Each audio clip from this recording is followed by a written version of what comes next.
ఊలో ఉన్న ఉకారానికి లోపం జరుగుతుంది. దేని ద్వారా? ఉచ్చారణార్థం. నెలలో ఉన్న ఉకారము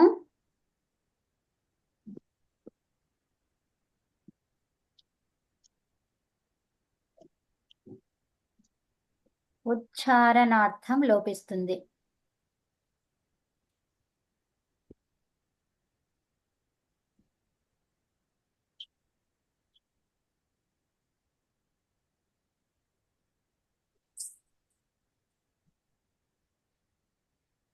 ఓకేనా?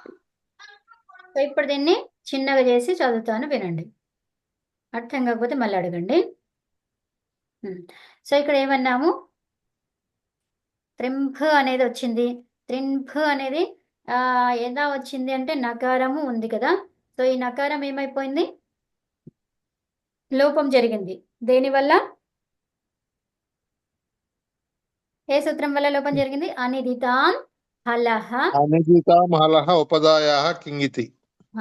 ఉపధాయాః కింగితి అనే సూత్రం ద్వారా నకారానికి లోపం జరిగింది.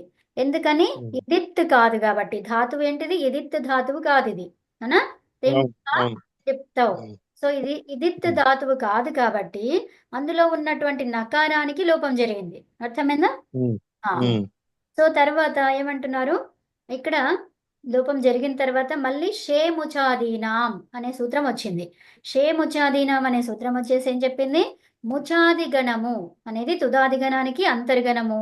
ఈ గణములో ఉన్న ధాతువులకి పరములో షా ప్రత్యయము వస్తే నుమ్మాగమము ఈ షా ప్రత్యయానికి పూర్వం వస్తుంది అని చెప్పుకున్నాం. అవునా? అనేది షా ప్రత్యయానికి పూర్వం వస్తుంది. అయితే ఇప్పుడు నేను త్రింపు అన్నాను. ఇక్కడ చూడండి, ఉదాహరణగా మనం త్రింప ధాతువే రాస్తున్నాం కాబట్టి ఒక్క నిమిషం.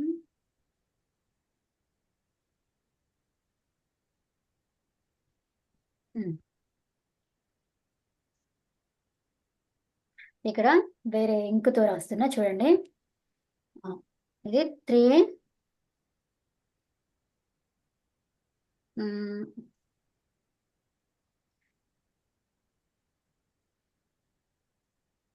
త్రిప్ అనేది ఉంది. అవునా? సో మనకి ధాతువు అదే కదా, నకారం పోయింది కదా, లోపం అయిపోయింది ఒక సూత్రం ద్వారా కదండి. సో త్రిప్ అనేది ఉంది. ఈ త్రిప్ అని అన్న తర్వాత మనకి షా ప్రత్యయం వస్తే ఈ నుమ్ ఆగమం వస్తుంది. ఈ షాకి పూర్వము అన్నాం. అవునా? ఈ షా పూర్వంలో మనకి ఎన్ని ప్లేసులు ఉన్నాయి? 3 ప్లేసులు ఉన్నాయి. ఇక్కడ అనేది ఒకటి, రి అనేది ఒకటి, తర్వాత ఖు అనేది ఒకటి. అవునా? సో ఇక్కడ ఒక ప్లేస్ ఉంది, ఇక్కడ ఒకటి ఉంది, ఇక్కడ ఒకటి ఉంది, ఇక్కడ ఒకటి ఉంది. 4 ప్లేసులు ఉన్నాయి. అవునా? పూర్వం అన్నాము, మరి షాకి పూర్వం నువ్వు వస్తుందని చెప్పుకున్నాము. ఈ 4 ప్లేస్లలో ఎక్కడ పెట్టాలి? అవునా? సో అప్పుడు ఏమన్నాం ఇక్కడ? ఇంకో రాసా, ఏం రాసుకున్నాం అక్కడ? మిత్ ఆగమము కాదు, ఏమన్నాము? షా ప్రత్యయం వస్తే నుమ్మాగమము షా ప్రత్యయానికి పూర్వం వస్తుంది అని రాసుకున్నాం. తర్వాత అది ఈ నుమ్మాగమం అనేది ఎలాంటిది? నుమ్మాగమము మిత్ ఆగమము కాబట్టి మిదచోంత్యాత్ పరహ అనే సూత్రం ద్వారా చివరి అచ్చుకి పరములో, చివరి అచ్చుకి పరములో. దీంట్లో చివరి అచ్చు ఎక్కడ ఉందో చూడండి. ఈ తర్వాత ఇక్కడ రావాలి, న్ అనేది రావాలి. అవునా? సో న్ అనేది వస్తుంది అని రాసుకున్నాం. చివరి అచ్చు తర్వాత పరములో ను విధించబడుతుంది అని రాసుకున్నాం.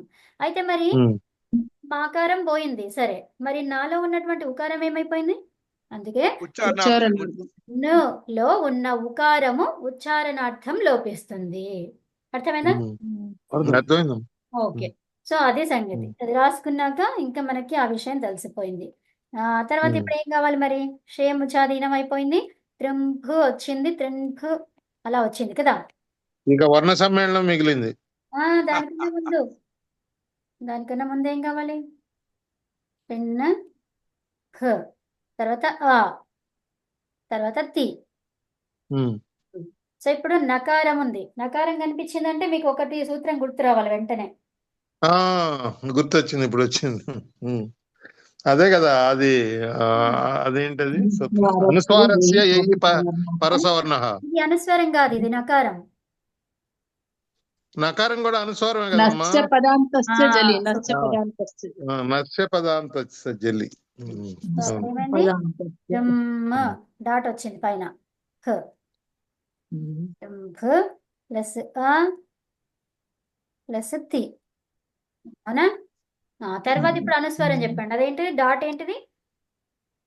అనుస్వారం అనుస్వారస్య యయి పరసవర్ణః.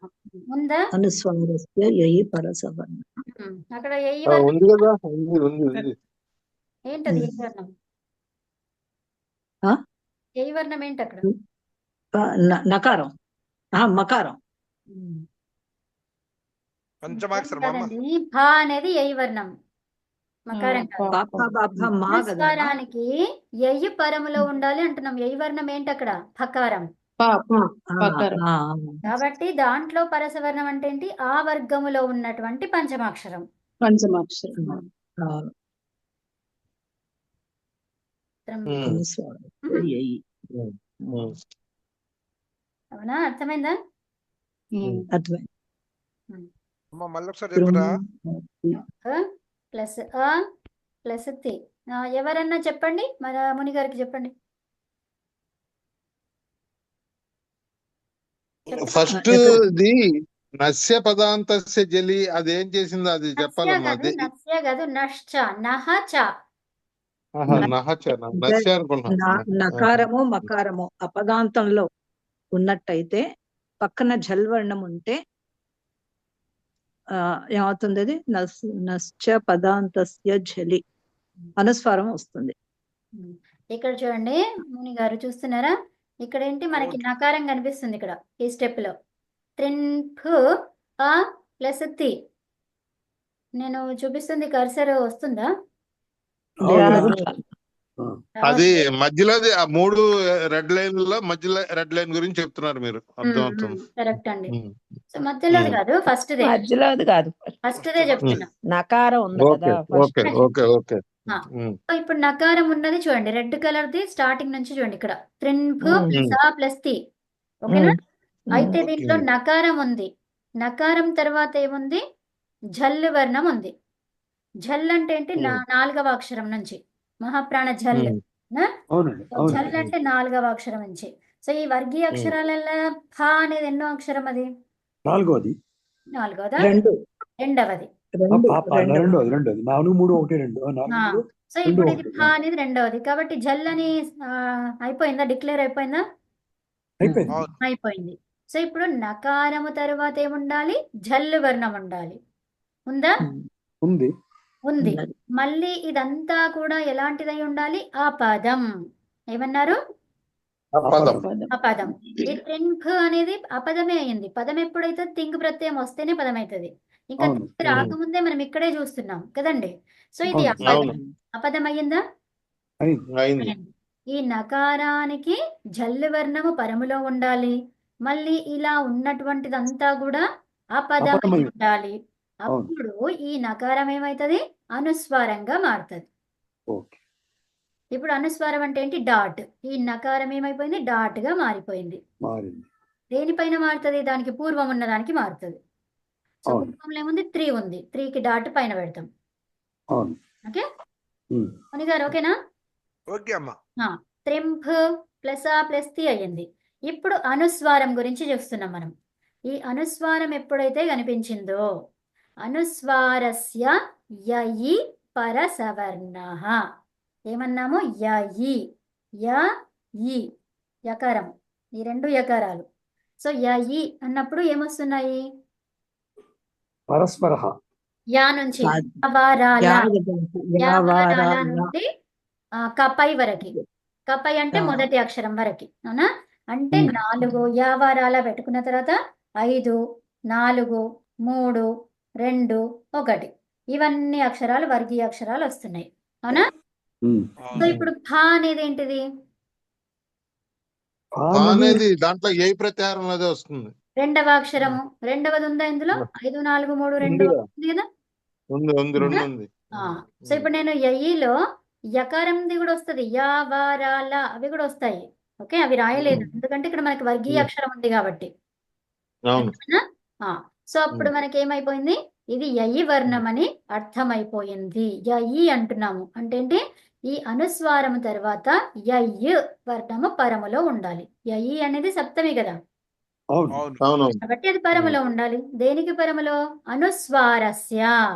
అనుస్వారానికి పరములో యయ్యి వర్ణము ఉండాలి. ఉంది కదా? ఉంది. ఉంది. సో అప్పుడు ఏమైతుంది? అనుస్వారస్య యయి పరసవర్ణః. ఈ అనుస్వారం అనేది దేని లాగా మారుతుంది? పరసవర్ణం. దాని యొక్క సవర్ణానికి పరసవర్ణంగా మారుతుంది అనమాట. పరసవర్ణం అంటే ఏంటి? ఈ వర్గం పంచమాక్షరం. అంటే పంచమాక్షరం. ఈ వర్ణానికి ఓకే, పంచమాక్షరమునే ఏమంటాము? పరసవర్ణం అంటాం. ఓకే, సో ఇప్పుడు పవర్గములో పంచమాక్షరం ఏంటి? మకారం. మకారం. సో ఇప్పుడు ఈ అనుస్వారం అనేది ఏం కావాలి? మకారంగా కావాలి. మకారంగా కావాలి. అనుస్వారం మకారంగా మారినటువంటి సూత్రం ఏంటి? అనుస్వారస్య యయి పరసవర్ణః. పరసవర్ణం. అర్థమైందా? ఓకే అమ్మా. అప్పుడు త్రింభతి అయిపోయింది. చాలా క్లియర్ గా చెప్పుకున్నాం మనం ఇది.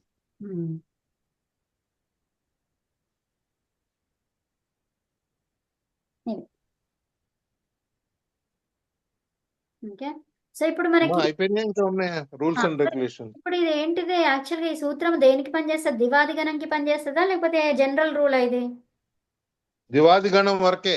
కాదు, ఇది కాదు, జనరల్. ఇది జనరల్ గా ఆ. వార్తిగణంలో కూడా పనిచేసింది. సో ఇప్పుడు తుదాదిగణం నుంచి చేసాం కదా మనం ఇది, అవునా? అవును. అవును. మరి ఇది దివాదిగణం కాదు కదా, అవునా?